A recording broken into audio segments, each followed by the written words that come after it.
Sir ఇక పవన్ కళ్యాణ్ వ్యవహారం చూస్తే మాత్రం అంటే పవన్ కళ్యాణ్ కొంత సందిగ్ధంలో ఉన్నట్టయితే కనబడుతుంది.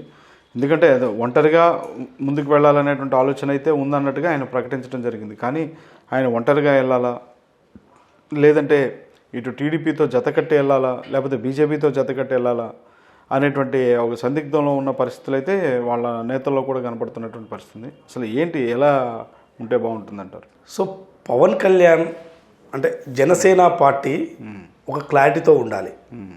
ఎన్నికలకు ఎట్లా వెళ్ళాలి అనే దాని మీద ఎప్పుడు కూడా ఎన్నికల దగ్గర పడే వరకు గందరగోళ పరిస్థితుల్లో ఎన్నికలకు వెళ్తారు.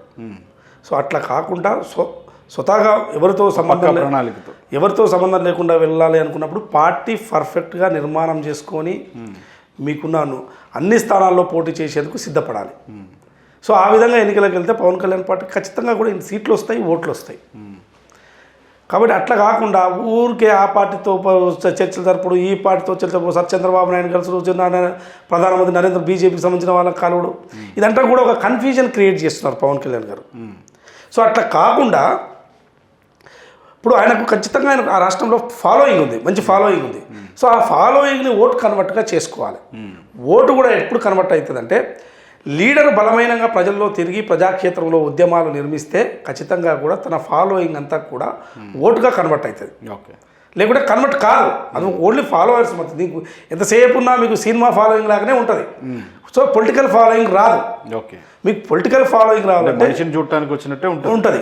సో పొలిటికల్ ఫాలోయింగ్ రావాలి అనుకుంటే మీరు ఖచ్చితంగా కూడా మీ నిర్ణయాలు, మీ పార్టీ సిద్ధాంతాలు రేపు ప్రభుత్వంలోకి వస్తే మనం ఏం చేయబోతున్నాం అనే అంశాలను ఇట్లాంటివి తీసుకొని ప్రజల్లోకి విస్తృతంగా వెళ్తే పవన్ కళ్యాణ్ గారు రేపు మీకు సీట్లు రావడం కానీ ఏమైనా ఇన్ని సీట్లు రావడం జరుగుతుంది. నేను ఎందుకు చెప్తున్నానంటే మీరు మన ప్రధానమంత్రి గారు వచ్చినప్పుడు కలిశారు. ప్రధానమంత్రి వచ్చిన తర్వాత బయటకు వచ్చి చెప్పారు ఏదో రాష్ట్రం కోసం ఏదో మంచి కోసమే నేను జరుగుతుంది అని చెప్తున్నారు. అది ఏం జరుగుతుందో కూడా చెప్పుకోవాలి. మీరు ఒకవైపు చంద్రబాబు నాయుడుతో కలుస్తున్నారు. అసలు మీరు ఏమనుకుంటున్నారు? బీజేపీ, టీడీపీ, జనసేన కలిసి పోటీ చేయాలనుకుంటున్నారా? అది మీ యొక్క ఆలోచన ఉందా అనేదాన్ని కూడా మీ క్యాడర్కు ఇదంతా ఒక సందేశాన్ని పంపాలి. ఎన్నికల దగ్గర వరకు గందరగోళ పరిస్థితుల్లో మేము ఒంటరిగా పోతామా, మూడు పార్టీలు కలిసిపోతాయా అనేది ఒక చెప్పేసరికి ఏమవుతుందంటే కింద ఉన్న క్యాడర్ కూడా కొంత కన్ఫ్యూజన్ క్రియేట్ అవుతుంది. సో కాబట్టి నాకు తెలిసి జనసేన, బీజేపీ రెండు పార్టీలు కలిసి రేపు వచ్చే ఎన్నికల్లో కలిసిపోయే అవకాశం ఉంది. చాలామంది ఏమనుకుంటున్నారంటే బీజేపీ, టీడీపీ, జనసేన మూడు పార్టీలు కలిసి ఎన్నికలకు వెళ్తాయేమని అనుకుంటున్నారు. కానీ ఆ పరిస్థితి ఉండదు. వాళ్ళు క్లియర్ కట్గా బీజేపీ, జనసేన మన రెండు పార్టీలు కలిసి పోదాము అనే ఒక చర్చలు జరిగినట్టుగా తెలుస్తుంది. సో అందుకోసమే జనసేన, బీజేపీ కలిసిపోతే అదైనా ముందస్తుగా మీరు ప్రణాళిక పెట్టుకొని పోతే బాగుంటుంది. ఒకవైపు టీడీపీ అనే వరకు కన్ఫ్యూజన్ ఏర్పడుతుంది అసెంబ్లీ ఎన్నికల్లో వాళ్ళే. లేకుంటే బిఫోర్ ఎన్నికలు ఇట్లా వస్తే మాత్రం చెప్పలేము. బిఫోర్ ఎన్నికలు వస్తే రాజకీయ పరిణామాలన్నీ కూడా మారిపోతాయి. 2024లో జరగబోయే ఎన్నికలకు సంబంధించి ఖచ్చితంగా కూడా ముందస్తు ఎన్నికలు వస్తే మాత్రం రాజకీయ పరిణామాలన్నీ కూడా మారిపోతాయి. అది వాస్తవానికి డిసెంబర్ 21 తర్వాత మారే పరిస్థితి ఉంటుంది. జగన్మోహన్ రెడ్డి ఖచ్చితంగా ముందస్తుకు వెళ్ళే పరిస్థితి కనపడుతుంది అన్నట్లుగా కూడా వార్తలు వస్తున్నాయి సార్. సో ముందస్తు ఎన్నికలకు పోతే మాత్రం ఇది ఖచ్చితంగా కూడా జగన్మోహన్ రెడ్డి గారు బీజేపీకి సంబంధం లేకుండా పోరు. బీజేపీ డైరెక్షన్తోనే ముందస్తు ఎన్నికలకు పోతారు. బీజేపీ డైరెక్షన్తోనే పోతారు. ఎందుకంటే గతంలో ఇక్కడ తెలంగాణలో కూడా 2019లో రావాల్సిన ఎన్నికలను 2018లోనే కేసీఆర్ గారు ముందస్తు ఎన్నికలకు వెళ్ళారు. సో ముందస్తు అది కూడా బీజేపీ డైరెక్షన్తోనే కేసీఆర్ గారు ఎన్నికలకు వెళ్ళారు, గెలిచారు. బీజేపీ సహకరించింది, గెలిచిండ్రు.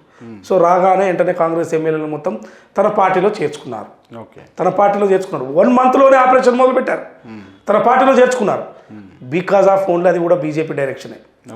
ఇక్కడ కాంగ్రెస్ పార్టీ పూర్తి బలహీన పడితే మేము ఎంటర్ అవుతామని చెప్పి ముందస్తుగా వీళ్ళిద్దరి మధ్యలో జరిగిన చర్చల్లా మనం భావించాలి.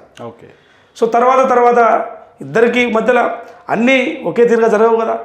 సో బలపడుతున్న కొద్దీ అప్పుడు కేసీఆర్ గారిని కూడా కేసీఆర్ గారు ఒక పార్టీలో ఉన్న వాళ్ళని తీసుకుని కూడా బీజేపీ ప్రయత్నించింది. ఇప్పుడు అదే జరుగుతుంది. సో అందుకోసమే ఏపీలో కూడా ఒకవేళ ముందస్తు ఎన్నికలు అంటూ జరిగితే అది బీజేపీ డైరెక్షన్లోనే జగన్మోహన్ రెడ్డి గారు ముందస్తు ఎన్నికలకు పోతారు. బీజేపీ డైరెక్షన్లోనే జరుగుద్ది అంటారు. బీజేపీ డైరెక్షన్ ద్వారానే ముందస్తు ఎన్నికలకు పోతే జరుగుతాయి. జగన్మోహన్ రెడ్డి గారికి పూర్తిగా సహకరిస్తారు. బీజేపీ పూర్తిగా సహకరిస్తుంది. సో అప్పుడు ఆ ఎన్నికలంటే పొత్తు పెట్టుకోరు. అప్పుడు పవన్ కళ్యాణ్ గారు జనసేన పార్టీ బీజేపీ కలిసి ఒకవైపు వెళ్ళిపోతుంది, టీడీపీ ఒకవైపు వెళ్ళిపోతుంది, వైసీపీ ఒకవైపు వెళ్తుంది. సో ఈ ట్రయాంగిల్ ఫైట్ జరుగుతుంది. ఈ ట్రయాంగిల్ ఫైట్ జరిగే వరకు ఏమవుతుంది అంటే ఖచ్చితంగా వైఎస్ఆర్సీపీ పెద్ద ఎత్తున మళ్ళీ లాభపడుతుంది. లాభపడి గవర్నమెంట్ ఫామ్ చేస్తుంది. ఇది నాకు తెలిసి ముందస్తు ఎన్నికలకు ఒకవేళ పోతే ఇది స్ట్రాటజీ, ఏపీలో ఉన్న స్ట్రాటజీ ఇది జరగబోయేది ఇది. సో ఈ స్ట్రాటజీ జరిగితే వైసీపీ వస్తుంది. తర్వాత ఎన్నికలు అయిపోయి ఒకవేళ వైసీపీ గెలిచారు అంటే ఇదంతా భవిష్యత్తు, రాబోయే రోజుల్లో అలా జరిగితే ఖచ్చితంగా కూడా జనసేనకు ఇన్ని సీట్లు వస్తాయి, బీజేపీకి సీట్లు వస్తాయి, ఒక పక్షంలో వాళ్ళు కూర్చుంటారు. అప్పుడు టీడీపీని బలహీనపరచారు. అప్పుడు టీడీపీని పూర్తిగా బలహీనపరిచే పరిస్థితులు బీజేపీ జనసేన కలిసి కల్పిస్తాయి. జగన్మోహన్ రెడ్డితో కలిసి, జగన్మోహన్ రెడ్డి గారితో కలిసి అప్పుడు లోక్సభ ఎన్నికలు వస్తాయి. అప్పుడు ముందస్తు పోతే 2024 వస్తాయి. 2023లో 3 అంటే 23 లేకపోతే 2000లో జరుగుతాయి.